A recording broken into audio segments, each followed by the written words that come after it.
Welcome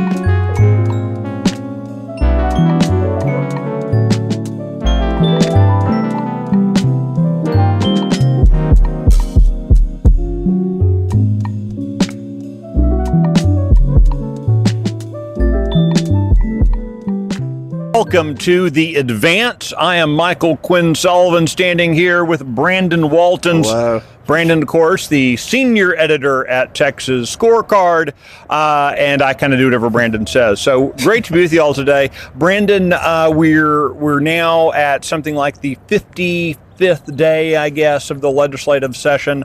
Last day of the session, of course, is on June 2nd. Mm-hmm. Today might be maybe the most controversial day that we've had so far, mainly because of the legislation, but not a lot of people here for it. It feels like at the moment outside the Capitol for school choice legislation and public education today. Well, it's still early. Certainly probably the most controversial day we've had in the House, although there's not a lot to compare it to. They haven't heard a lot of bills. They really just started in earnest with some of the bill hearings last week and going into this week.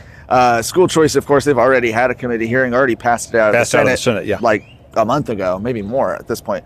But that's being heard today. Right now, actually, they started at 8 a.m. in the House Public Education Committee, and this is House Bill 3. This is obviously school choice, something that's been talked about a lot, especially during the primaries. Big priority, maybe even the top priority of Governor Greg Abbott. The House proposal, House Bill 3, hasn't been without controversy, and not just from, I would say, the usual suspects, right? The teachers' unions and things like that. But you also have different criticisms that we've seen on the right. Some saying it doesn't go far enough, it doesn't allocate enough money. It allocates about $1 billion for its first year. About 100,000 students approximately. Right. So some people critical of that. Others, that want to see that bill expanded. Or have some concerns about maybe what it would mean for testing in private schools and things like that. And so certainly there's been criticism all around on it. But this is something that notably this session, which makes it much different than any other session. This is a session where you actually have the Speaker of the House, Dustin Burrows, saying that he's behind this and he wants to see it come across the finish line. A big departure than what we saw last session and certainly what we've seen in sessions previous. Yeah, so for those who know, this is maybe a good opportunity, Brandon, to briefly describe, as you mentioned, at 8 a.m., this House Public Education Committee hearing started looking at House Bill 3. But that does not mean that you immediately had people sitting there offering their takes on the legislation. The committee process is one where I think a number of folks that when they hear that's when they care about is going to be on the docket, they will jump in the car and they make the drive to the Texas Capitol. That's not exactly how these hearings work, is it?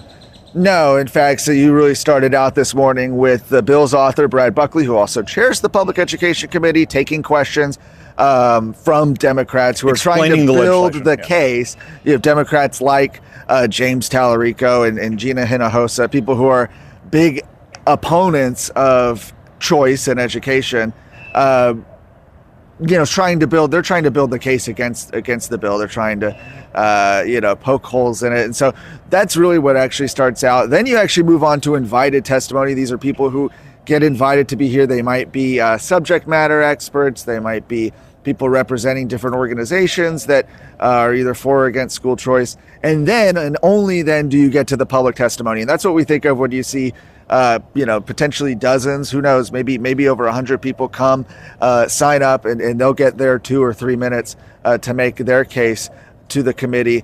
Depending on how many people came for that, this legislation could go, this committee hearing could potentially go into the evening.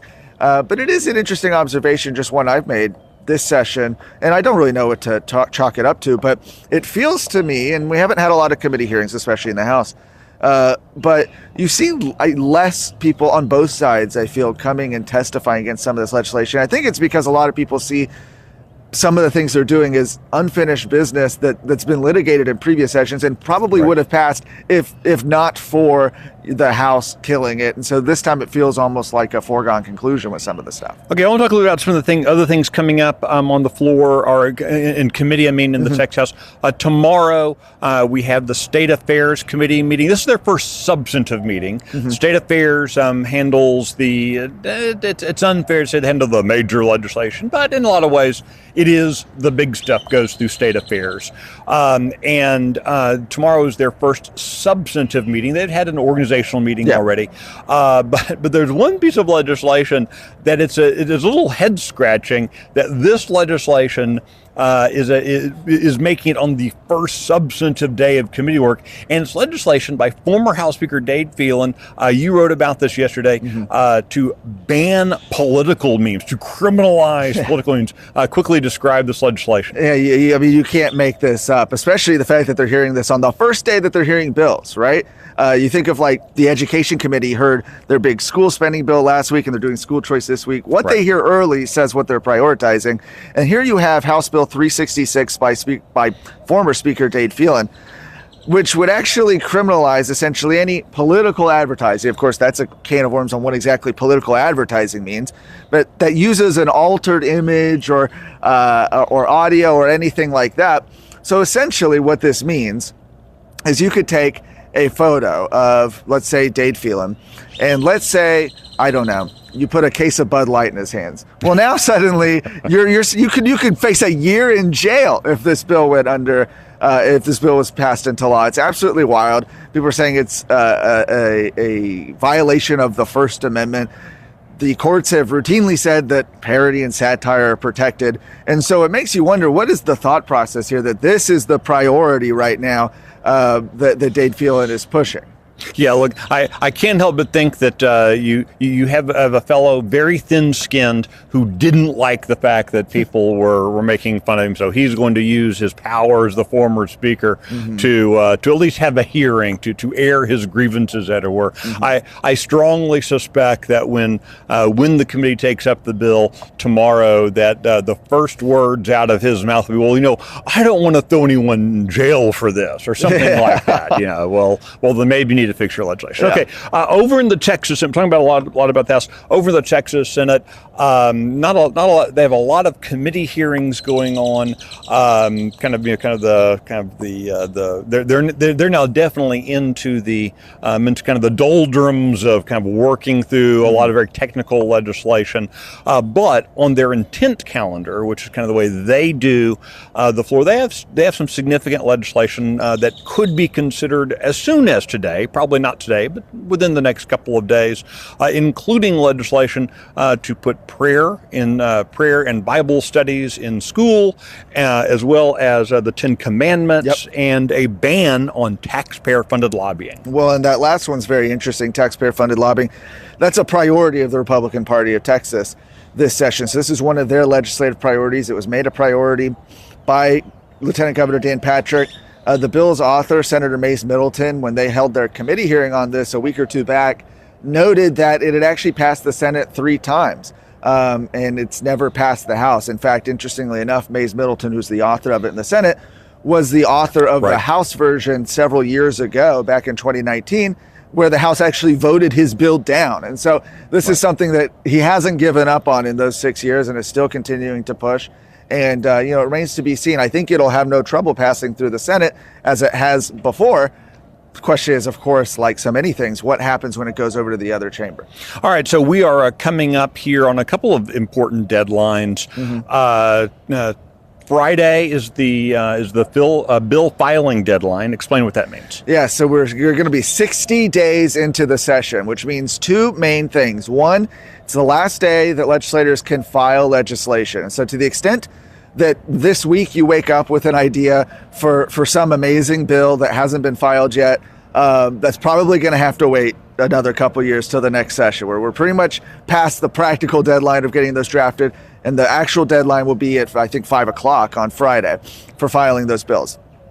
After that 60-day deadline also means that it's open season in both chambers to pass any bills they want to on the floor. Prior to this, if you recall, we've talked about this a little bit, but the only legislation they're able to hear in the first 60 days and actually vote out are either bills that are priorities of the governor, so Governor Abbott's priorities, and he laid out 7 of those during his State of the State in early February, and that's why you've seen things like school choice and property tax relief pass out of the Senate. But they could have also passed things that had broad support. In fact, if you have 4/5 support, you're able to suspend that constitutional rule, and that's why you've seen the Senate pass, for example, their ban on online lottery courier sales because they were able to pass that unanimously.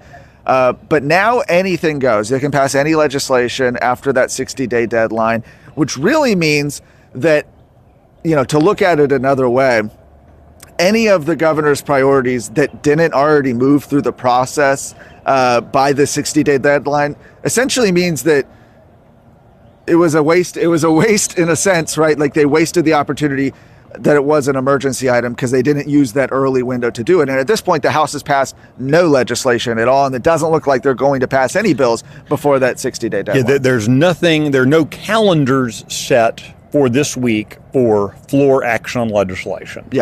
So again, that's that's going to be an early criticism. Has been an early criticism of previous speakers, and certainly one that Mr. Burrows is going to have to. Speaker Burrows is going to have to deal with it.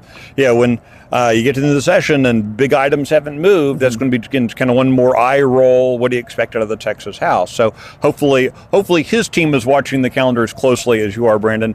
We're 82 days out from sine die, June 2nd of our 140-day session. What do you see happening in the next couple of weeks, Brandon, before we close out? Well, we would expect to see probably our first calendars in the House sometime in the next couple of weeks. It'll be interesting to see what bills they put on those first days, because I think it's if nothing else, it's a very symbolic thing about what the House and what the Speaker is going to be prioritizing this session. Right. What are those first bills they're going to pass out? Would also expect this week to see the budget itself. I know they're taking testimony on it in the Senate this week. So you could see, I think, over the next couple of weeks, the actual budget being ready and being prepared, if not actually brought up on the floor, getting very close to that process, the budget being the one thing that they are constitutionally obligated to pass every session. And so those are the two big things that I see on the horizon. Outstanding. Well, thank you for joining us on this edition of The Advance. Look forward to seeing you around the Lone Star State.